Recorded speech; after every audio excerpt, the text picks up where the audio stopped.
evening, cult members, and welcome to Pop Culture Cult. I'm Sean. I'm Janice. And welcome to our Whovian Doctor Who super review of device holding of soup holding bowl. Need some bone broth. And this is our Doctor Who review of episode 6 of season 12 called Praxeus.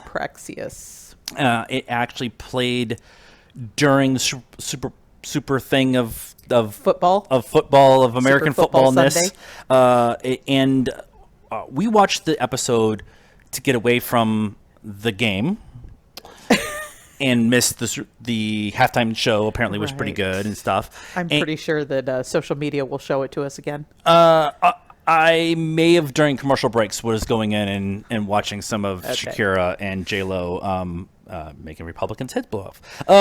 But this is our Doctor Who review this week, and this episode was what we expected was going to happen after last week. Yep. Last week was a whale of an episode with all kinds of stuff that happened, and people coming back, and the Time Child, and Jack, and all that kind of stuff. Right. This was, I'm not going to say a filler episode, but it was a filler episode. It was a filler episode, yeah. It was the palate cleanser after last week's. Yes. This is going to be one of those episodes that you're going to be like, when it comes back on next season or next year, when they go to do the Doctor Who, rewind, rewatch or whatever, you're going to watch it, but it's not going to be one that you're going to go out and search out. Yeah. I mean, as filler episodes go, I thought it was pretty good. Yeah. I mean, there have been definitely been worse ones. Oh, yeah. Absolutely. Decent. This episode is about a foreign pathogen. I was working it out. I've been drinking whiskey all afternoon, so it should be interesting. And it is infecting the human race because of plastics. Right. And the birds. And the birds, because a lot of birds eat plastic thinking that it's food and stuff like that, and it takes over and stuff. And this is one of those episodes we've talked about a lot, especially last season, but a little bit this season, about being a little bit preachy in the we need to be better about certain things, whatever. And this was one of those examples of you can be preachy and still have it be a fun episode and still have it be like not getting slapped in the face with it and stuff. Yes. Yep. It was there. It was obviously, trash, and plastic is not good. We're all full of it now because it's decomposing, and so there's prevalent everywhere. Yes, prevalent everywhere. Right. And so stuff. we're getting microbial amounts of plastics, and they were underneath a big trash flotilla in the Indian Ocean, which is a known thing. The currents all kind of converge in the Pacific Ocean in a certain spot where, and there's a lot of trash that ends up being there, and so it was. It's a known thing, so I like that they kind of took a known thing and made it part of the plot of telling the story of. Yeah, and I don't know if they actually went there, but they were in Peru, and they were in Madagascar, and they were in China. Yeah. So that was kind of nice. They felt like there was a little bit of money involved, Yes. The special effects with the pathogen that takes over the skin, takes over the body was very scaly. Actually, was one of the things I wanted to talk about was that freaks me out. Like the little tiny holes or the alligator skin kind of taking over human skin, really freaks me out. So this is the horror episode that I really felt was coming. Right. Yeah. This was I said it last week, it looked very Sherlockian.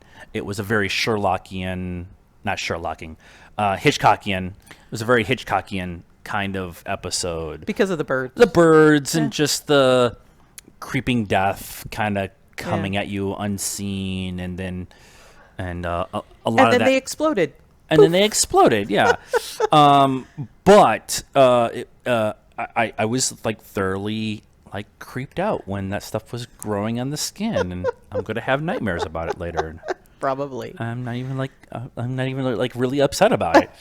All right. One of the things we haven't been talking about was the companions, and the companions have been an important conversation for at least for us, and how they've been handled this season, and we've liked how they've been handled, but a good 2/3 of this episode was the companions doing stuff on their own. Yeah. And the doctor was a secondary character, and we've been talking about this a lot, that we thought this was kind of maybe coming too. Yeah. Yeah. Especially after the big speech that they all gave last week to the doctor. Right. Right. Definitely. Yeah. They each had their thing that they were doing. They were in 3 different locations, so each of them, Ryan was in Madagascar and Yaz was in China with the girl from Peru. And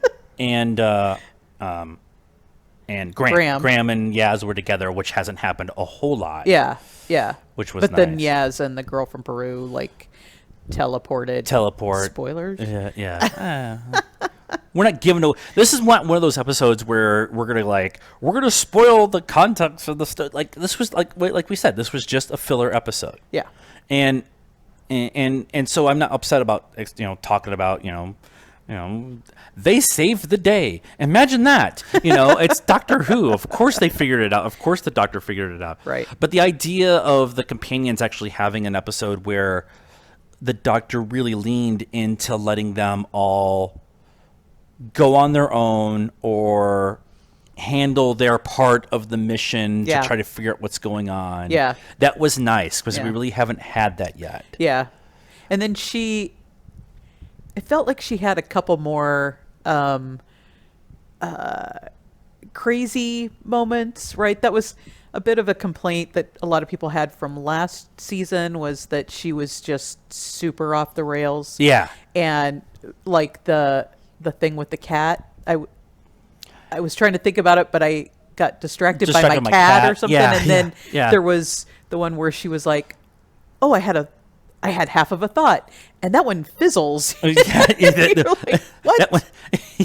I was like, the whole exchange right through that with the I have half of an idea. Yeah, it was very much last season. Yeah, and which I'm okay with. Like, I'm okay with them throwing it in an episode like this, or even like in an episode last week, which we had so much stuff going on. Yeah, but like as an antidote to the seriousness of what's going on, right? Not all the time, a norm for all of the time and stuff like that.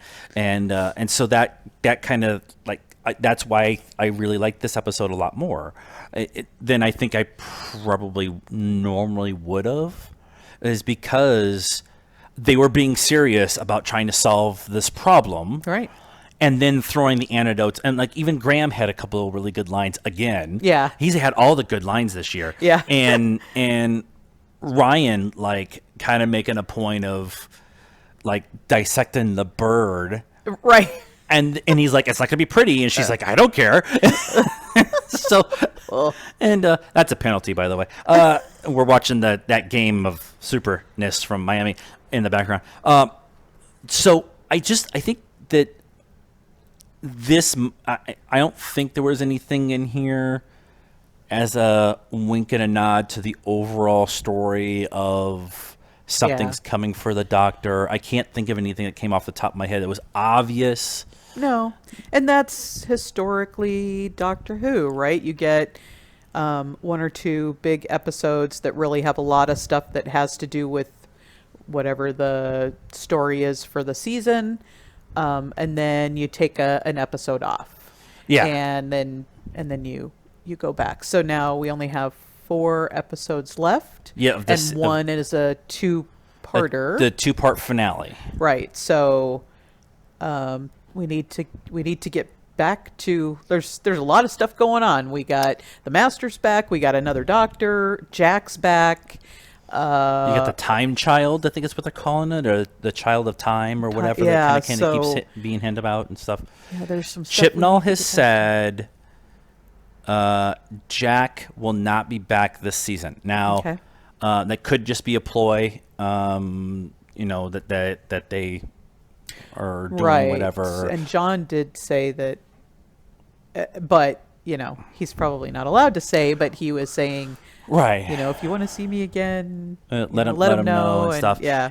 The big thing is having the master hanging over, and I guess spoilers from last week. If you haven't, I guess if you haven't watched that episode and you're watching this review, thank you, or listening to it.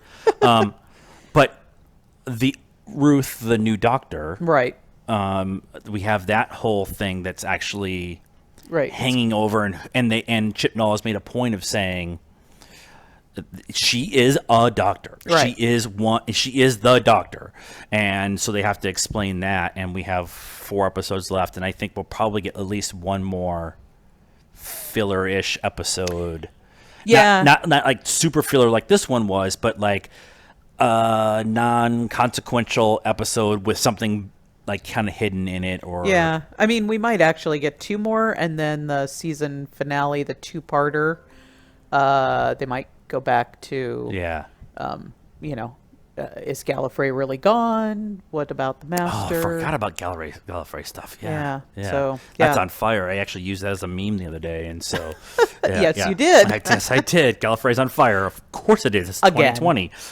So that is our thoughts on this episode of Doctor Who called Praxeus. I had it once, and that's as good as it's going to get. And so, what did you guys? Praxeus. That's what I'm going with until somebody tells me differently. Tell us what you think of what is going on in our TV. Super Bowl commercials. Let us know what you thought of this episode in the comments. If you're on the podcast feed, please follow the podcast feed. I'm closing my eyes from what's going on. And if you're on the YouTube channels, please subscribe to the channel, hit the bell for notifications, like this video, and follow us on all the social media stuff, Facebook, Instagram, sometimes Twitter. And until the next Doctor Who review, if we don't see you, good afternoon, good evening, and good night.